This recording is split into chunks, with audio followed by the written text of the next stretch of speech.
இப்போது பெரியார் ஒரு பெண்ணியவாதி இதிலேருந்து பார்க்கணும் இல்லைங்களா.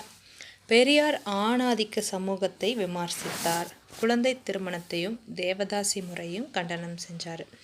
1929 சுயமரியாதை மாநாடுகளில் இது மார்க் பண்ணிக்கணும்.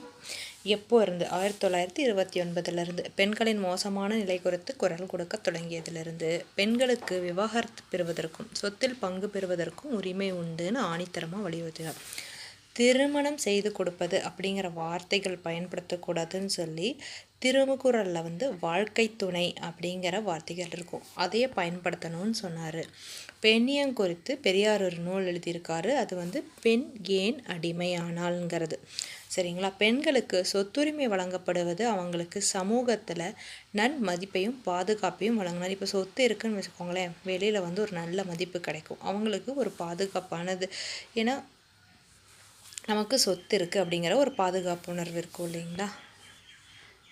அதனால் இதெல்லாம் வேணும்னு சொல்லி பெரியார் சொன்னார். 1989 தமிழக அரசு மாற்றங்களை விரும்பிய சீர்திருத்தவாதிகளின் கனவை நனவாக்கும் வகையில் 1989 ஒரு சட்டம் கொண்டு வந்திருக்கு. அது என்ன? வாரிசுரிமை சீர்திருத்த சட்டம். இதனால் என்னென்னா பெண்களுக்கும் அவங்களோட முன்னோர்களோட சொத்துக்கள்லேருந்து பங்கு இருக்குது, சம உரிமை இருக்குது அப்படிங்கிறது தான் அந்த சட்டம். முன்மாதிரியாக அமைஞ்ச இந்த சட்டம் தேசிய அளவிலும் இது போன்ற சட்டங்கள் இயற்றப்படுவதற்கு அடிப்படையாக இருந்துச்சு. இரட்டைமலை சீனிவாசன் 1859 to 1945, 1859 காஞ்சிபுரத்தில் பிறந்திருக்காரு. இது மார்க் பண்ணிக்கோங்க, டேட் அண்டு பிளேஸ். சாதி படிநிலைகளில் ஒடுக்கப்பட்ட மக்களோட சமூக நீதி, சமத்துவம், சமூக உரிமைகள் இதுக்காக இவர் போராடியிருக்காரு. இவர் ஒரு ஒடுக்கப்பட்ட சமூகத்தை சேர்ந்தவர். சரிங்களா. அதனால் அந்த மக்களுக்கான சமூக நீதி, சமத்துவம், சமூக உரிமைகள்லாம் வேணும்னு போராடியிருக்காரு. இவரோட தன்னலமற்ற சேவைக்காக ராவ் சாஹிப், ராவ் பகதூர், திவான் பகதூர் இயர் மார்க் பண்ணிக்கோங்க பட்டங்களில் கொடுத்துருந்தாங்க. அவரோட சுயசரிதையான ஜீவிய சரிதை சுருக்கம் இது மார்க் பண்ணுங்க, ரொம்ப இம்பார்ட்டண்ட். 1939 வெளியிடப்பட்டது. இந்த நூல் முதலாக எழுதப்பட்ட சுயசரிதை நூலில் ஒன்று. தீண்டாமையோட கொடுமைகள் அனுபவித்த இரட்டைமலை சீனிவாசன் உரிமைகள் மறுக்கப்பட்ட மக்களின் முன்னேற்றத்திற்காக உழைத்தார். 1893 ஆதி திராவிட மகாஜன சபை மார்க் பண்ணிக்கோங்க. 1893 ஆதி திராவிட மகாஜன சபை எனும் அமைப்பை உருவாக்கினார். ஒடுக்கப்பட்ட மக்களின் கூட்டமைப்பு மற்றும் சென்னை மாகாண ஒடுக்கப்பட்ட வகுப்பாரின் கூட்டமைப்பு இந்த போன்ற அமைப்புகளோட தலைவராக இருந்தார்.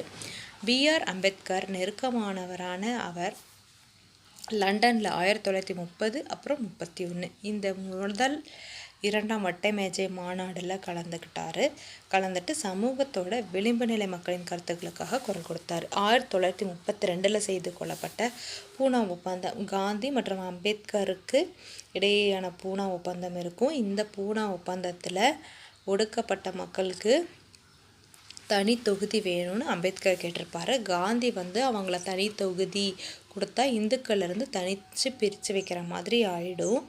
அப்புறம் அவர் தீண்டாமைக்கு எதிரான போராட்டத்திற்கு அர்த்தமே இருக்காதுன்னு சொல்லி கூட்டு தொகுதி 71 சீட்டு கொடுக்கறதா சொல்லியிருப்பாங்க. இவங்க 148 சீட்டோட கூட்டு தொகுதி இருக்கட்டும்னு சொல்லி காந்தி சொல்லி இவங்க சரின்னு இருப்பாங்க. அதில் நம்ம இரட்டைமலை சீனிவாசரும் கையெழுத்திட்டிருக்கார். சரிங்களா. மயிலை சின்னத்தம்பி ராஜா 1883 to 1943 மக்களால் MC ராஜா என அழைக்கப்பட்டவர் ஒடுக்கப்பட்ட வகுப்பை சேர்ந்த முக்கியமானவர். இவர் ஆரம்ப காலத்தில் ஒரு ஆசிரியராக இருந்தார்.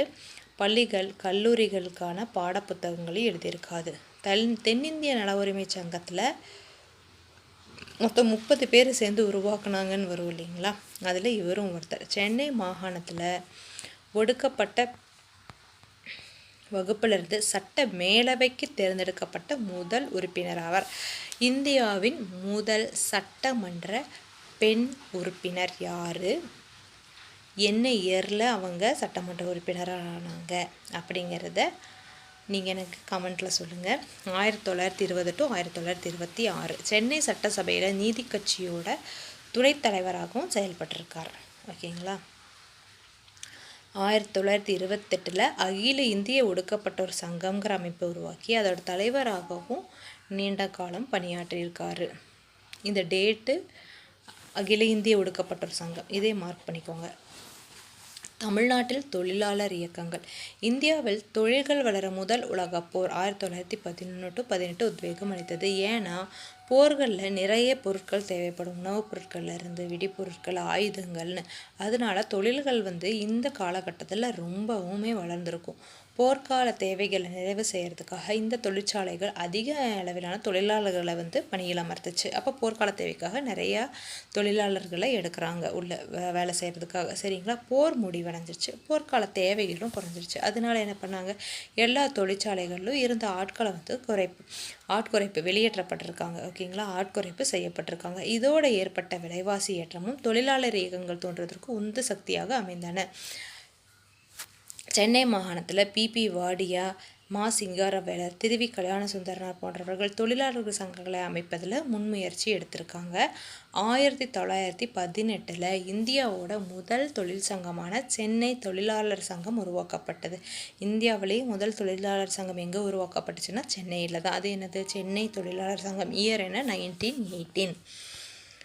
அகில இந்திய தொழிலாளர் சங்கத்தின் முதல் மாநாடு 1920 அக்டோபர் 31, டேட்டை மார்க் பண்ணிக்கோங்க, பம்பாயில் நடைபெற்றது. இந்தியாவோட முதல் தொழிற்சங்கம் சென்னையில் ஆரம்பித்தாங்க. அகில இந்திய தொழிலாளர் சங்கம் அதோட முதல் மாநாடு பம்பாயில் நடந்துச்சு. Year 1920 October 31. சரிங்களா? இதில் பல தீர்மானங்களை குறித்து எல்லா பிரதிநிதிகளும் விவாதிச்சிருக்காங்க. தொழிலாளரோட பிரச்சனைகளில் காவல்துறை தலையிலிருந்து பாதுகாப்பு, வேலை இல்லாதவர்களுக்கென ஒரு பதிவேட்டை பராமரித்தல், உணவு பண்டங்களின் ஏற்றுமதி மீதான கட்டுப்பாடு, காயமடைந்தோருக்கு ஈட்டுத்தொகை மற்றும் உடல்நல காப்பீடு ஆகியவை இவற்றில் அடங்கும். இப்போ தொழிலாளர்கள் உள்ளே போகிறாங்க அப்படின்னா அவங்களுக்கான பல்வேறு பிரச்சனைகள் இருக்கும். இது தொழிலாளர்களும் அங்கே இருக்கக்கூடிய முதலாளிகளும் தீர்த்து கொள்ள வேண்டியது. ஆனால் காவல்துறை தலையிட்டிருக்காங்க, அதனால அது வேண்டாம். வேலை இல்லாதவர்களுக்குன்னு தனியாக ஒரு பதிவேடு, இவங்களுக்கெல்லாம் வேலை இல்லை அப்படின்னு சொல்லி ஒரு பதிவேட்டை மெயின்டைன் பண்ணணும். உணவு பண்டங்களின் ஏற்றுமதி, ஏன்னா உணவு பண்டம் முக்கியமாக இங்கே இருக்கவங்களுக்கு வேணும். இது இங்கேயே போதுமான அளவு இல்லாதப்போ உணவு பண்டங்கள் ஏற்றுமதி தேவையில்லாதது. காயமடைந்தோருக்கு ஈட்டுத்தொகை மற்றும் உடல்நல காப்பீடு, இஎஸ்ஐபிஎஃப்லாம் இருக்குது இல்லைங்களா, இந்த மாதிரியான காப்பீடு இதெல்லாமே இதில் சொல்லியிருந்தாங்க. சென்னை மாகாண தொழிலாளர் இயக்க தடை நடவடிக்கைகளில் ஒரு முன்னோடியாக திகழ்ந்தவர் மா. சிங்காரவேலர். இவர் தான் பார்த்திங்கன்னா மே 1 இருக்கு இல்லைங்களா, லேபர் டே செலிப்ரேஷன், இதையே 1923 கொண்டு வந்திருப்பார். சரிங்களா? 1860 to 1946 இவரோட பர்த் டேட்டு, இயர். சென்னையில் பிறந்த அவர் சென்னை பல்கலைக்கழகத்தை சார்ந்த மாநில கல்லூரியில் பயின்று பட்டம் பெற்றார். ஓகேங்களா? இது மார்க் பண்ணிக்கோங்க. இளமை காலத்தில் பௌத்தத்தை பரிந்துரை செய்தார். அவர் தமிழ், ஆங்கிலம், உருது, இந்தி, ஜெர்மன், பிரெஞ்சு மற்றும் ரஷ்யன் என பல மொழிகள் அறிந்திருந்தோடு Karl Marx, Charles Darwin, Herbert Spencer, Albert Einstein ஆகியோரின் கருத்துக்களை தமிழில் வடித்தவர். 1923 முதல்ல மே தின விழாவை ஏற்பாடு செஞ்சதும் இவர் தான். இந்திய பொதுவுடைமை கட்சியோட ஆரம்பகால தலைவராகவும் இவர் இருந்தார். கம்யூனிஸ்ட். ஓகே.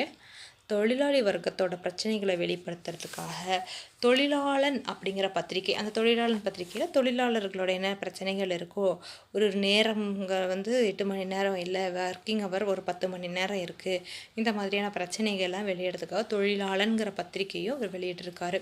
பெரியாரோடும் சுயமரியாதை இயக்கத்தோடும் நெருக்கமாக இருந்திருக்காரு. இந்திய விடுதலைக்கு முன்பு மொழி போராட்டம். பொதுவாக மொழிங்கிறது அடையாளத்தோட வலிமையான குறியீடாகும். அது மட்டும் இல்லாமல் இது ஒரு சமூகத்தோட பண்பாடு, உறவுகளோட இருக்கிறது. தமிழ்மொழி 19ஆம் நூற்றாண்டோட பிற்பாதியிலும், அதாவது 1800களின் பிற்பாதியிலும், 20ஆம் நூற்றாண்டின் தொடக்கத்திலும், 1990 இருக்கு இல்லைங்களா, அதோட தொடக்கத்திலையும் தனது மேன்மையை மீட்டு பெற்றது. மறைமலை அடிகளின் தனித்தமிழ் இயக்கம், பெரியாரின் மொழி சீர்திருத்தம் மற்றும் தமிழிசை இயக்கம் ஆகியவை தமிழுக்கு வலு சேர்த்தன. திராவிட உணர்வுக்கு இட்டுச் சென்ற தமிழ் மறுமலர்ச்சி நவீன தமிழ் மொழியின் வளர்ச்சியிலும் அதனை கலை வடிவங்களுடைய வளர்ச்சியிலும் பெரும் பங்களிப்பை செய்தது. ஆகம கோயில்களில் செய்யப்படும் சடங்குகள் தமிழில் செய்யப்படுறதில்ல. இசை நிகழ்ச்சியிலும் தமிழ் பாடல்கள் ஓரளவுக்கு இடத்தை பெற்றிருந்துச்சு. ஆபிரகாம் பண்டிதர் மார்க் பண்ணிக்கோங்க. தமிழ் இசை வரலாற்றை முறையாக கற்றாய்ந்து பழந்தமிழ் இசை முறையை மீட்டுருவாக்கம் செய்ய முயன்றார். 1912 தஞ்சாவூர் சங்கீத வித்யா மகாஜன சங்கம் எனும் அமைப்பை ஏற்படுத்தினார். யார்? ஆப்ரஹாம் பண்டிதர். 1912 எங்கே? தஞ்சாவூரில். என்ன சங்கம்? சங்கீத வித்யா மகாஜன சங்கம். அதுவே தமிழிசை இயக்கத்தின் கருமூலமானது. இசை நிகழ்வுகளில் தமிழ் பாடல்கள் பாடப்படுவதற்கு இவ்வியக்கம் முக்கியத்துவம் கொடுத்துச்சு. தமிழ் இசையோட நிலை குறித்து விவாதிக்க 1943 முதல் தமிழ் இசை மாநாடு நடத்தப்பட்டது. ஓகேங்களா? தமிழ் இசை நிலை எப்படி இருக்குன்னு விவாதிக்கிறதுக்கு மார்க் பண்ணிக்கோங்க. 1943 தமிழ் இசை மாநாடு நடத்தியிருக்காங்க. தமிழ்நாட்டில் வெவ்வேறு காலப்பகுதியில் இந்தி மொழி கட்டாயமாக நடைமுறைப்படுத்தது தமிழ் மொழிக்கும் பண்பாட்டிற்குமான அச்சுறுத்தலாகவே கருதப்பட்டது. இப்போ ஒரு ரீகால் பண்ணிக்கலாம். இந்தி மொழி கட்டாயம்னு சொன்னது எந்த முதலமைச்சர்? யார்? அது என்ன இயரில்?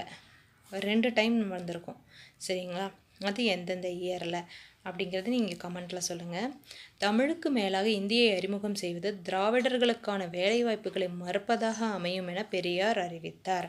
இந்தி மொழி அறிமுகம் செய்யப்பட்டால் தமிழ் மொழி பாதிப்புக்குள்ளாகும் என மறைமலையடிகள் சுட்டிக்காட்டினார்.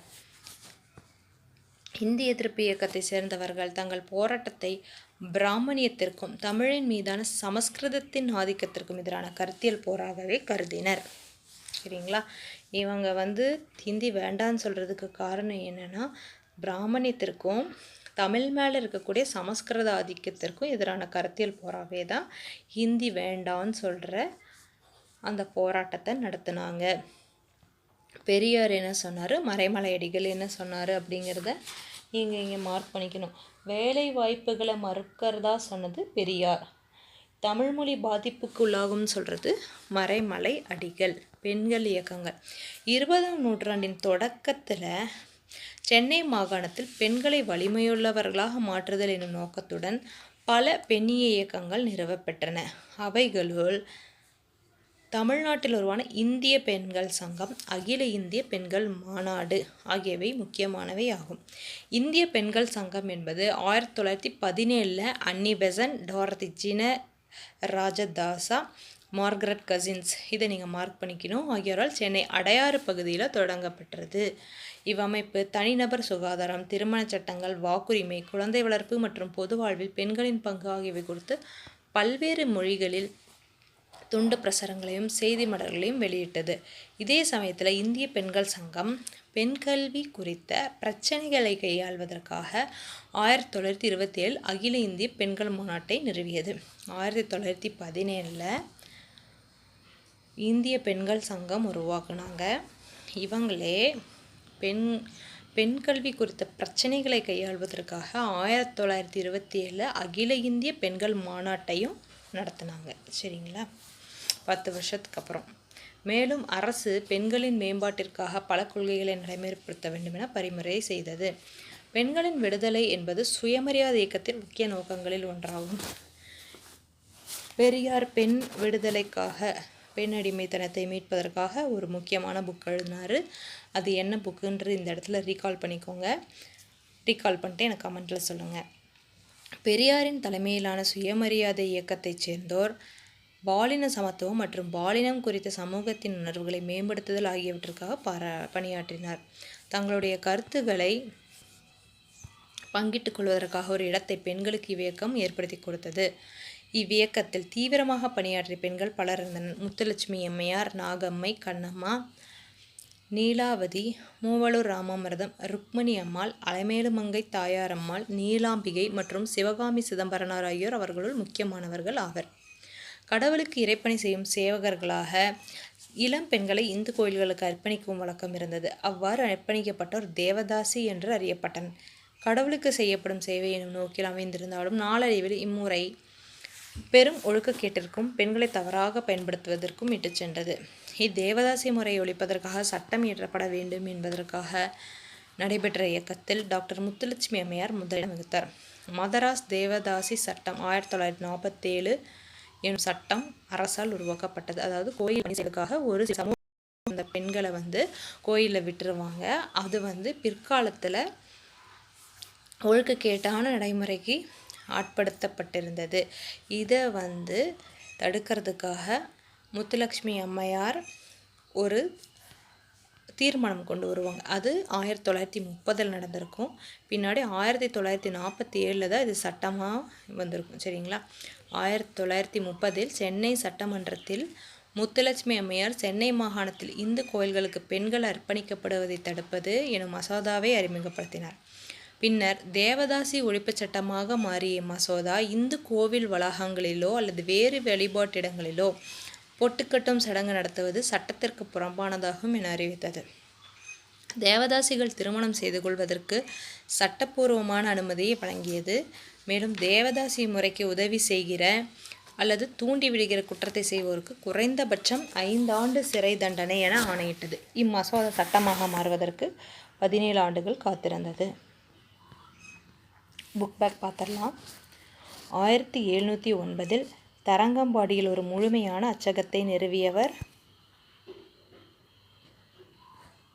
வீடியோ பாஸ் பண்ணிவிட்டு கமெண்ட்டில் ஆன்சர் சொல்லுங்கள். புக் வச்சுருந்தீங்கன்னா மார்க் பண்ணிக்கோங்க. இல்லை நீங்கள் நோட்டில் எழுதி பார்த்தீங்கன்னா உங்களுக்கு எப்பயுமே மறக்காது. சரிங்களா? சீகன் வாழ்வு. 1893 ஆதி திராவிட மகாஜன சபையை நிறுவியவர். இரட்டைமலை சீனிவாசன். இந்தியாவின் நன்கு ஒழுங்கமைக்கப்பட்ட தமிழ் தொழிற்சங்கம் 1918 உருவாக்கப்பட்டது. இது சென்னையில் உருவாக்கப்பட்டுறாங்க இல்லையா? அதுதான். அரசு அதிகாரிகளை தேர்வு செய்ய பணியாளர் தேர்வு வாரியம் நீதி கட்சியால் நிறுவப்பெற்றது.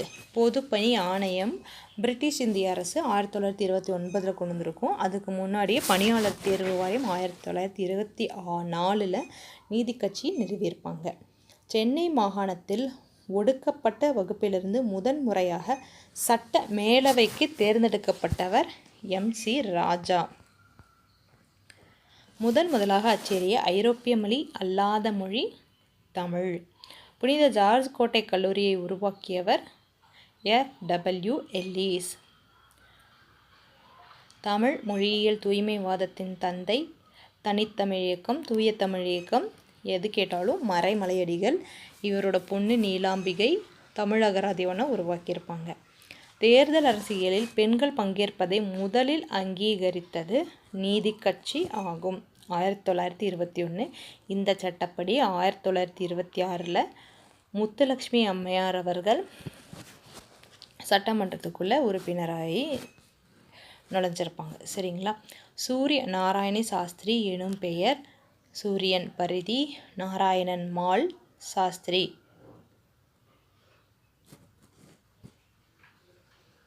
கலைஞர் என மாற்றம் பெற்றது. தமிழ் இசைக்கு முக்கியம் கொடுத்தவர் யார்? ஆபிரகாம் பண்டிதர். சரிங்களா? இந்தியாவின் முதல் சட்டமன்ற உறுப்பினர் முத்துலட்சுமி ரெட்டி அம்மையார். சரியானது பார்க்கலாங்களா? தொடக்ககால தமிழ் இலக்கிய நூல்களில் ஒன்றான திருக்குறள் 1812 வெளியிடப்பட்டது. கரெக்ட். பனையோலைகளில் எழுதப்பெற்ற பல்வேறு தமிழ் இலக்கண இலக்கிய கையெழுத்து பிரதிகளை மறைமலையடிகள் சேர்த்து கொடுத்தார். இவர் மறைமலையடிகள் இல்லைங்க, CY தாமோதனார். அதனால இது தவறு. ராபர்ட் கால்டுவெல் திராவிட மொழிகளுக்கும் சமஸ்கிருதத்திற்கும் இடையே இல்லாத ஒப்புமை திராவிட மொழிகளுக்கிடையே நெருக்கமாக நிறுவுவதை நிரூபித்தார். தமிழின் தொன்மையையும் நிரூபித்தார். கரெக்டு. F.W. எல்லிஸ் முன்னாடி சொல்லியிருப்பார். இது அவர் 1856 விவரிச்சிருப்பார். திருவி கல்யாண சுந்தரம் தொழில் சங்கத்தின் தொடக்க கால முன்னோடியாக இருந்தார். தொடக்க கால முன்னோடி அப்படிங்கிற இவர் தொழிற்சங்கத்தில் இருந்திருப்பார் தான். சரிங்களா? BP வாடியா திருவிக்கா போன்ற இருந்தாலும் முன்னோடின்னு சொல்லணும்னா அது சிங்காரவேலர். ஓகேங்களா? ஸோ இதுக்கு ஆன்சர் 1, 3 ஆகியன சரி. சென்னை மாகாணத்தில் 1920 முதல் 1937 வரை நீதி கட்சி தொடர்ந்து ஆட்சியில் இருந்தது. இக்காலகட்டத்தில் இரட்டையாட்சிக்கு எதிராக காங்கிரஸ் கட்சி சட்டமன்றத்தை புறக்கணித்தது. இதை முன்னாடி இருந்து சொல்லிட்டு இருக்கோம். 1920 ஒத்துழையாமை இயக்கம், அதனால காங்கிரஸ் சட்டமன்றத்தை புறக்கணிச்சிச்சு. 1935 சட்டப்படி 37 போட்டியிட்டு அவங்க வெற்றி பெற்றுருவாங்க. அதனால் இதோட கூற்று காரணம் சரியாக விளக்குகிறது. திராவிடர் இல்லம் நடத்தினவர் யார்? இயர் என்ன 1912. நடேசனார். தொழிலாளன் பத்திரிகையை தொழிலாளரோட பிரச்சனைகளுக்காக நடத்தியவர் சிங்காரவேலர். தனித்தலைமையில் இயக்கம் மறைமலை அடிகள். ஜீவிய சரித சுருக்கம், இது ஒரு சுயசரிதை. 1939 இரட்டைமலை சீனிவாசன் அவர்களால் எழுதப்பட்ட ஒரு சுயசரிதை. சரிங்களா? தேங்க்யூ.